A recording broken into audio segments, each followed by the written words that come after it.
You'd think when your father dies, the worst part would be the grief. You'd think the funeral would be the hard part. You'd think your family, what little of it you've got left, would rally around you, even if just for a few days of mourning. You'd be wrong. So, I'm Kayla. I'm 29, single, no kids, working in a school counseling program in St. Louis. I grew up in a small town called Hartley, Missouri, the kind of place where everyone knows your parents' names, your GPA from high school, and how many minutes you were late to Sunday service. I left when I was 18 and didn't look back much. My dad and I stayed close, though. Calls every week. Birthday cards with dad jokes and $5 bills inside like I was still 12. That kind of love. He had a stroke in April. Massive. No warning. Just gone. I found out from his wife, my stepmother in title only, Jessa. And when I say wife, I mean second wife. Married him when I was 17 and immediately took over the house like it was an AGTV set. My older brother Caleb always liked her. I tolerated her the way you tolerate a pebble in your shoe you can't take off until you get home. She called me and said, flatly, "Your dad passed this morning." The hospital tried, but long pause. "You'll need to come home. Caleb's here. We've got the arrangements to figure out." That was it. "No, how are you?" "No, I'm sorry. Just logistics." I took the next day off work, packed a bag, and drove home. 8 hours of bad gas station coffee and old R&B playlists.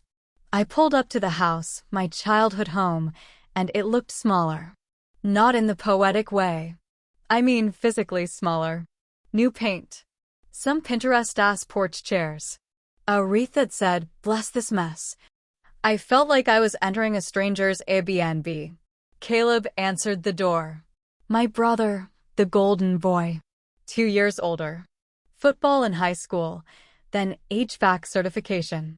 He still lives in town, fixes everyone's busted furnaces, and somehow thinks that gives him diplomatic immunity in every argument. He opened the door and gave me this awkward, one-armed half-hug like I was an old coworker at a retirement party. "You made good time," he said. "We set you up in the attic." I blinked. The attic? Jessa appeared behind him, smiling like a woman who'd just won a bake-off. "It's clean and quiet. You'll love it." Now, I haven't been home much in the past few years, but last I checked, my room was still there. You know, the one I grew up in? Posters of Brandy, a bookshelf of Goosebumps, my childhood desk covered in stickers? But I kept my face neutral. I was here for my dad, not to rehash old petty fights about whose house it really was. So I dragged my bag up 2 flights of stairs to a room that smelled like mothballs and insulation. Slanted ceilings, one tiny window, and a lamp that flickered like a horror movie prelude. No AC. Not even a fan. Welcome home. I sat down on the edge of the bed, stared at the cracked paint, and realized this was an oversight. This was intentional. And I wasn't even close to understanding how deep it went. I thought maybe it was just stress. Grief makes people weird, right? I figured Jessa and Caleb were just overwhelmed, fumbling through it, like me.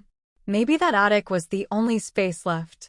Maybe they really didn't mean to be cold. Then the funeral happened.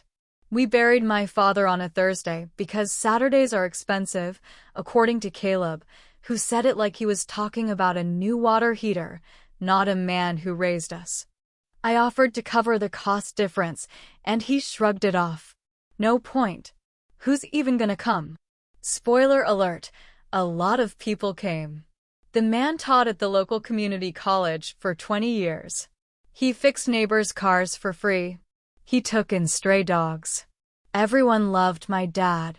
And yet, when I showed up at the church in a navy blue dress I knew he liked because it had sleeves, and he hated strapless anything, I felt like a guest at my own father's goodbye. The program listed one speaker, the pastor. No eulogy. No open mic. Just a generic sermon with Bible verses, followed by a sad little organ solo. Caleb sat in the front row with Jessa on his right, both of them dry-eyed and distant. I tried to meet his eye during the hymns, and he just looked past me, like I wasn't even there. I had written something, by the way. A short eulogy. Nothing dramatic. Just a few stories about how Dad used to wake me up early on Saturdays for pancake mornings, or how he left me sticky notes in my high school lunchbox with math jokes I never understood. I told Caleb about it the night before, and he said, better to keep it simple. Dad wasn't big on speeches. Was that true? I don't know. Maybe he wasn't. But he also wasn't big on being erased from his own funeral. They didn't even let me stand next to the casket. Jessa had filled the altar with artificial white roses and framed photos of her family, Christmases with her daughters from her first marriage, her wedding to my dad, even a picture of her dog in a Santa hat. Not one picture of me and my dad. Not one. After the service, people lined up to give Caleb and Jessa hugs, pats on the back, casserole vouchers.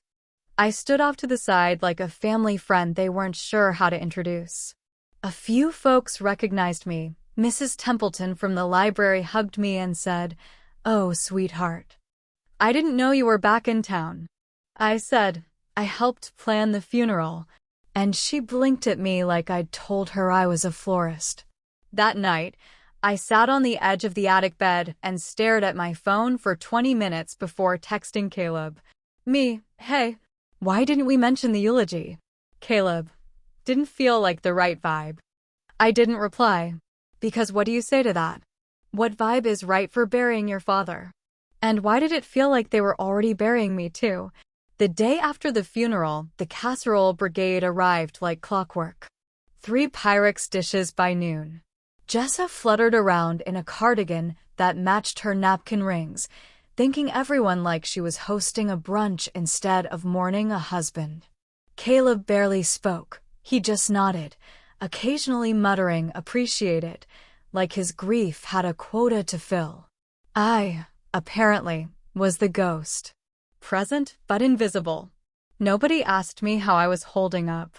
No one even looked at me long enough to try. So I did what I always do when I feel off balance. I went looking for something familiar. My childhood bedroom had been at the front of the house. Blue walls, a little too much clutter, always warm in the afternoons. That room raised me through acne and heartbreak and sleepless study nights. It held my secrets, my things, my history. I padded down the hall and opened the door. What I found wasn't my room. It was nothing. Gone was the faded blue paint. Now it was beige. Rental beige. Gone was my bookshelf full of childhood paperbacks, my corkboard of pictures, even the lopsided dresser with the top drawer that always stuck. In their place, a small white desk, a dusty lamp, and a futon folded neatly against the wall. A mounted canvas said, "Work hard, stay humble." There wasn't a trace of me. Not one. The closet was empty. My high school yearbooks? Gone. The shoebox of letters from my first boyfriend? Gone. The photos I'd taken with my dad on my graduation day? Gone. I felt like I'd been deleted. A lavender candle sat on the desk, labeled fresh linen. I picked it up, sniffed it, and almost gagged. Jessa. I went back to the kitchen, where Jessa was fussing with a fruit plate like Martha Stewart was due any second. "Hey," I said, as casually as I could. "Did you repaint my room?" She didn't even look up. "Oh, yeah, it needed a refresh." "What happened to my stuff?" She paused, then smiled, like someone giving a dentist-friendly answer during a tax audit. "Well, some things went to Goodwill. I think Caleb boxed up a few personal items. They were mostly old. Kayla, you hadn't been home in years." I stared at her, trying to read her expression. It wasn't cruelty, exactly. It was worse. It was indifference. "Right," I said, my throat tight. "Thanks." She turned back to the melon slices, humming softly. That night, I searched the attic and garage for boxes with my name on them. Nothing. I finally found one in the basement. A dusty, half-smashed cardboard box labeled K. Miscellaneous. Inside, a few crumpled report cards, 2 broken hair clips, and a cracked photo frame. My 8th grade dance photo, warped from moisture. That was it. I took the picture upstairs, wiped it off with my sleeve, and stared at it for a long time. Me, braces and all, standing next to my dad. He had his hand on my shoulder. I looked at that hand. Then at the attic ceiling. They were erasing him. And they had already started with me. It happened the next morning over eggs and awkward silence. Jessa was on her 3rd cup of decaf, flipping through a West Elm catalog like it was scripture. Caleb sat across from her, poking at toast like he couldn't remember what it was for. I was nursing cold coffee and thinking about whether I'd packed enough Advil for the tension headache blooming behind my eyes. Then she said it. "So, we've been thinking," Jessa chirped, like she was announcing a family vacation. "It might make sense to rent the house out." I paused, mug halfway to my lips. "Excuse me?" Caleb nodded, still not looking at me. "Yeah. Property values are up. Could pull in 1,500 easy. Maybe more with a little work." I stared at them like they'd just grown matching horns. "Rent it out," I said. "This house. Why not?" Jessa replied, flashing that thin-lipped smile she reserved for customer service calls and Instagram selfies. "It's just sitting here." "It's Dad's house," I said. "He died 4 days ago." "That's exactly why it makes sense to act now," she said, like I was the one being weird. "Strike while the market's hot." I turned to Caleb. "You're really okay with this?" He finally looked up, his face a blank wall. "He left it to me, Kayla." I checked the paperwork. "I've already filed the deed transfer with the county." "Did you now?" I said, the coffee in my mouth suddenly bitter. Jessa leaned forward, like a gossip in church pews. "We already started sprucing up." "That front bedroom?" I did a full refresh. "It'll photograph beautifully." "That front bedroom." "My bedroom." "The one they gutted without telling me." I was halfway through imagining flipping the table when I realized something important. They weren't telling me this to get my blessing. They were telling me because they thought I couldn't do anything about it. So I smiled. Smiled like a woman who just remembered she paid attention in civics class. "That's exciting," I said. "You guys have really thought it through." Jessa blinked. "You think so?" "Oh, yeah," I said, pouring more coffee I didn't want. "Just curious, when you filed that deed transfer, you used the updated will, right?" Caleb's fork paused midair. I sipped my coffee and kept my face neutral, because I remember Dad saying something about revising it. Not too long ago. December, maybe? Jess's smile twitched. I let the silence hang. "Well," Caleb finally said, "whatever he changed, I haven't seen it. The one on file leaves everything to me." "Sure," I said, nodding. "Just wanted to make sure. Don't want you guys to run into any snags when your future tenants are asking who actually owns the place." Jessa stood abruptly. "Excuse me, I need to check the, linen closet." Caleb muttered something about the neighbor's dog and followed her out of the room. I sat there, alone with my cold eggs and my boiling thoughts. So, they were erasing me. Erasing him. Claiming space they didn't own. That was fine. Because I'd just remembered something my father used to say when people underestimated me. "They don't see the roots, baby girl. But that's where the real power grows." Time to dig. I couldn't sleep that night. Not just because the attic was hotter than sin in July, or because Jessa had installed a wind chime outside the window that sounded like a funeral for spoons, but because I knew they were hiding something. My dad was a man of routine. He paid his taxes the first Monday in March every year. He labeled his Tupperware with masking tape and Sharpie. And he never forgot to file paperwork, especially about something as big as changing his will. which meant either Caleb didn't know what he was talking about or he knew exactly what he was doing. So the next morning, I accidentally spilled orange juice on the kitchen floor while Jessa was out back watering her hanging petunias. I say accidentally in case the Lord's listening, but let's be honest, I needed 5 minutes alone. Then I slipped into the garage. It still smelled like oil and cedar chips. Dad's workbench was untouched, his tools lined up like soldiers, old rags balled in the corner, a busted space heater he never fixed still sitting under the bench like a sleeping dog. And in the corner, under a faded army jacket and a stack of newspaper clippings, was the old gray cabinet. The one with the lock. Except it wasn't locked. That's when my stomach dropped. Because either someone already went through it, or no one cared enough to. I pulled open the heavy door. Inside, a manila folder labeled in his blocky handwriting. Cliff Holt. New will. December 12th. My hands shook as I opened it. Inside was a business card from a local attorney, printed on paper so thick it could double as drywall, and a yellow legal note in my dad's handwriting. Revised to add Kayla as co-owner of property and clarify land lot division. Cliff has full copy. Signed December 12th. My heart hammered. I took a photo of the note and the card, texted both to myself, and slipped the folder back exactly how I found it. Then I pulled out my phone and called the number. Cliff Holt's office, a woman answered. Yes, hi, I said, trying to keep my voice even. My name is Kayla Rhodes. I believe my father, Thomas Rhodes, was a client of Mr. Holt's before he passed. I'm calling about his updated will. There was a pause. Then she said, oh yes.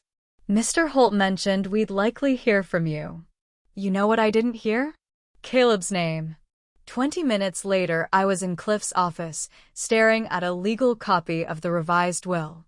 Your father left the house jointly to you and your brother, Cliff said. But the land behind it? That was never bundled in. It's a separate parcel. It's still in your father's name. Uncontested. I blinked. And Caleb doesn't own that?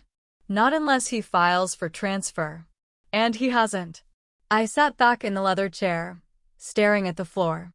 So, what happens if I claim it? Cliff smiled like he just watched a chess move 5 turns ahead. Then it's yours. Let them keep the empty house. I wanted the soil, the roots, the piece they didn't even know mattered. And if they thought they'd erased me, they were about to find out just how visible I could be. By the time I walked out of Cliff Holt's office, I had a deed application in my purse and something I hadn't felt since my father died: leverage. See, the thing Caleb and Jessa never understood about me, never wanted to understand, is that I don't throw fits. I don't scream in kitchens or post cryptic Facebook rants about fake family. I watch. I file. I wait. And then I move when the soil is soft enough to turn. The backyard behind our house, that half-acre of oak trees and overgrown garden beds, used to be my dad's favorite place in the world. He called it his acre of peace. Most folks didn't even know it was legally separate from the house. Not until Cliff showed me the parcel map and said, "This line right here, that's your fence. Everything behind it could be yours." So I filed the paperwork. Quietly. Efficiently. Missouri requires a quitclaim deed notarized and submitted to the county clerk for transfer. Took $45 a Tuesday afternoon and 3 signed pages to reclaim what was mine. Then I made a phone call to a woman named Teresa Burns, a grief counselor I met during my grad school internship in Kansas City. Do you remember telling me you wished there were more outdoor spaces for clients? I asked. She did. Would you drive an hour for one? Silence. Then, tell me what you're planning. I told her. When I pulled into the driveway later that day, Jessa was planting mums in the front flower bed, like it was a Hallmark movie montage. She gave me a sugary smile as I got out of the car. Where'd you run off to today? She asked, voice high and bright. Just taking care of some things, I said, smiling back. How's the landscaping going? Busy. The house is a full-time job, honestly. Caleb's looking at short-term rental options now. This old place might finally pay off. She dusted her hands like someone satisfied with a job well done. Oh, I bet it will, I said, walking past her. With the right view. That night, I walked the backyard. I stood beneath the old oak tree where Dad used to hang a bird feeder, and I imagined rows of lavender, benches tucked into shade, a stone path winding through wildflowers. A place where grief didn't have to wear stiff black clothes or sit through bad casseroles and worse eulogies. I imagined people coming here to breathe, to remember, to heal. And just beyond the fence, Caleb and Jessa would look out their kitchen window and see it all. Not a protest. Not a lawsuit. A garden. The kind of thing you build when you're not trying to take something from someone. You're building something for yourself. The best part? They still didn't know a damn thing. But they would. Jessa found out 2 weeks later, and let me tell you, watching her come apart was more satisfying than any courtroom scene I could have dreamed up. See, grief is messy, but Jessa? Jessa is clinical. She's the kind of woman who alphabetizes her spices and color codes her emotional responses. Nothing breaks the curated image. Not even death. Especially not death. So when she looked out the kitchen window one Saturday morning and saw 3 folding chairs arranged beneath the oak tree, a pop-up tent set up near the fence, and a local landscaper digging up her extra space, she didn't just knock on my Airstream door. She came at it like a cop with a warrant. I opened it mid-pound. She didn't even say hello. Just hissed. What are you doing? I looked behind me, like maybe I had a hidden partner with a shovel. Planting lavender, I said, holding up a gardening trowel like it was Exhibit A. Therapeutic scent. Good for anxiety. This is our backyard, she snapped. You can't just do whatever you want back here. Oh no, I said, nodding slowly. This is my backyard. Caleb appeared behind her on the path, rubbing sleep out of his eyes. What's going on? She's building a damn nursery, Jessa shouted. Right behind the house. I leaned casually on the Airstream railing. It's a grief garden, actually. Community space. Therapy sessions, art, journaling, guided meditation, maybe a koi pond if the donations come through. You're trespassing, she said, pointing at the dirt. I'm really not. I pulled the folded deed from the mailbox beside my trailer because, yes, I put in a mailbox and handed it to Caleb. He read it twice, his eyebrows slowly lifting toward his receding hairline. You're kidding, he muttered. Nope, I said. Turns out Dad never transferred the back parcel. It's legally separate from the house. And since no one else claimed it, I shrugged. I did. Jessa went full colorless rage. You know the kind, when someone's so mad they can't even find the words, so they just vibrate at a high frequency like a dying hard drive. You're doing this to punish us. Oh, sweetie, I said, almost gently. If I wanted to punish you, I'd open a daycare. Caleb muttered something about checking the paperwork and stomped off like a man whose Amazon package came late. Jessa stood there another minute, breathing through her nose like she was in labor. Then she said, People are going to think this is tacky. You're making a scene. Let them think what they want, I said, turning back to my tent. I've got seedlings to get in before the rain. She stormed off, and I swear the dirt felt softer beneath my boots afterward. That afternoon, a widow from church came by, brought me a pie and asked when the garden would open. Soon, I said, smiling. Very soon. I don't know what Jessa was planting in her flower beds. But back here, I was growing something with roots. You ever watch someone try to pretend everything's fine while their life slowly curdles like milk in summer? That was Jessa, 2 weeks into my garden build. From the front porch, she still smiled. Still arranged the mums just so. Still waved at the mailman like she hadn't tried to bite my head off over marigold placement. But from the kitchen window, their sacred altar of passive aggression, she watched everything. The garden started small. A few repurposed planter boxes, painted rocks with names etched in Sharpie, a chalkboard welcome sign leaning against a tree stump that read, Rhodes Garden, Healing in Progress. Every Saturday morning, people trickled in. First it was Teresa and her group, 5 women who'd lost spouses in the past year. Then a couple who had lost their son. Then a veteran and his therapy dog. A single mom whose kid died from an asthma attack in high school gym class. No one needed polished speeches. They just needed a place. A place that didn't smell like Lysol and sadness. A place where grief didn't have to whisper or wait its turn. Caleb tried to act unfazed. Said things like, it's just dirt and chairs. But I caught him outside once, trying to hose down the fence like he could wash away the sound of other people's healing. Jessa, on the other hand, cracked. It started when she posted on the Hartley Community Facebook group a vague rant about people misusing residential space for performative sympathy.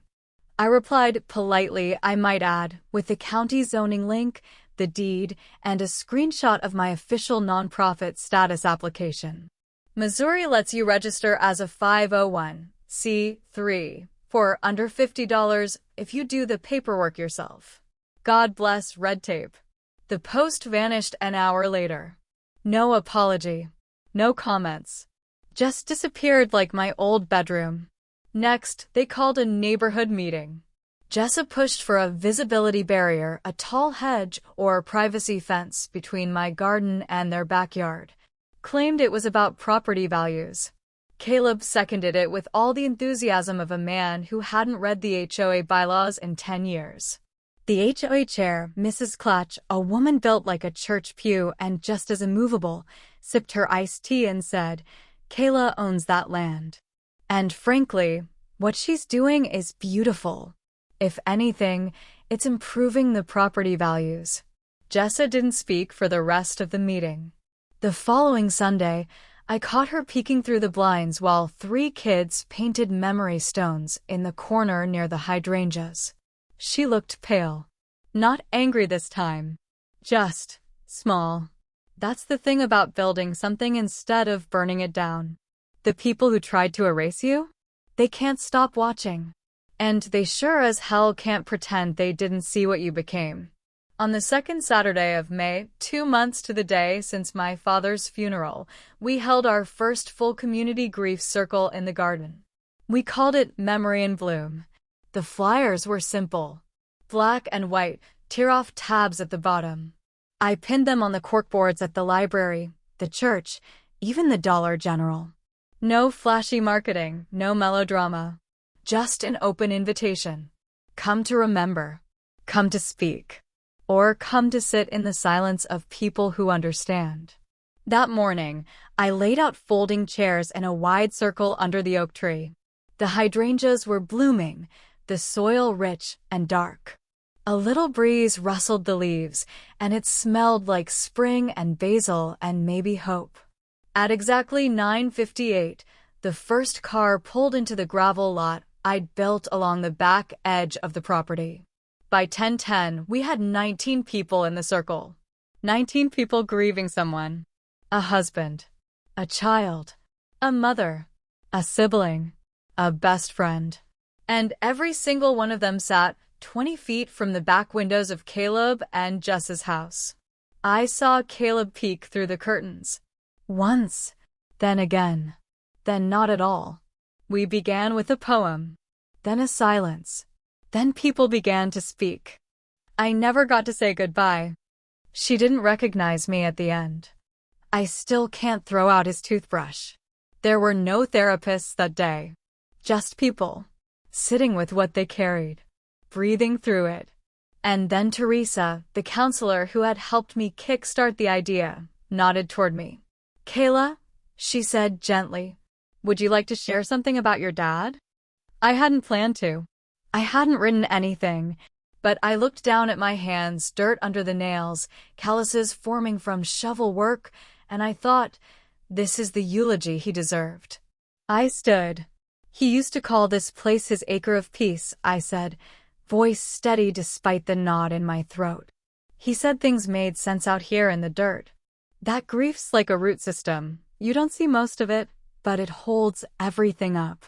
Someone sniffled. Another nodded. I didn't get to say goodbye properly. I wasn't allowed to speak at his funeral. But I figure if this land heard his joy, it can hold our sorrow too. I sat down. No applause. No grand gestures. Just stillness. And behind us? At the house? A soft clatter of blinds being pulled shut. That night, I left the chairs out under the stars. Let the wind move through them like voices. Let the garden remember us. Because grief doesn't need permission. It just needs somewhere to land. And every time someone stepped onto my soil, they planted something he could be proud of. They'd stolen my bedroom. But I had built my father a home. I didn't expect to stay. When I came back to Hartley, I brought one duffel bag, my funeral dress, and a return ticket I never used. I thought I was just here to bury my father. I didn't know I'd be reborn. The garden is open 3 days a week now. We call it open grief hours. People come to sit, to weed, to cry into their hands or plant something that might outlive them. Some bring photos to clip onto the memory line we strung between the oaks. Others bring coffee and say nothing at all. And me? I live in my Airstream full-time. Bought it outright. I added solar panels and a tiny wooden porch with a wind chime that sounds like laughter when the breeze hits just right. It's not fancy, but it's mine. A few weeks ago, the local paper did a story. From Lost to Life, how one woman turned grief into a garden. They sent a photographer. He stood on the edge of the mulch path and said, "Can you pose by the sign?" I did. Sunlight hit the top of my curls, and I smiled like someone who knows exactly who she is now. That Sunday, Jessa came outside while I was trimming back the lavender. She stood at the fence, not saying anything at first. Just watching, the same way she had for months, except this time, her posture was different. Smaller. She finally cleared her throat. "It's quiet back here." "It's meant to be," I said without looking up. "I didn't think it would last, you know," she said, a brittle laugh in her throat. "All this. I thought it was a phase." "Grief doesn't phase out," I said. She nodded once. Her arms crossed tight, like they were holding her up. "I found one of Tom's notes," she said, voice low. "In the basement. Tucked in a drawer. It had your name on it. Said he hoped you'd turn that land into something beautiful." I didn't reply. I just let her words settle between us like leaves falling. "Anyway," she said, adjusting the strap on her dress, "we're thinking of moving." I paused. "Oh!" "Too many memories," she said, but it sounded like an excuse. Or a loss she couldn't name. I didn't gloat. I didn't say good. I didn't say anything. She turned and walked back to the house she tried to erase me from. And I turned back to the garden I built from the pieces they couldn't steal. Later that evening, a girl in a pink hoodie sat beneath the oak tree with her journal open on her lap. She asked if it was okay to write a letter to her dad. "Of course," I said. "That's what this place is for." She looked around. "Did you build all of this?" "Yes," I said. "I planted it myself." "Cool," she said. "It's kinda like permanent therapy." I smiled. "Exactly." And as she wrote, I walked the path around the garden. This was my inheritance. Not the house. Not the things. The space. The roots. The view. And the peace of knowing that while they looked out their window and saw what they lost, I had everything I needed to grow.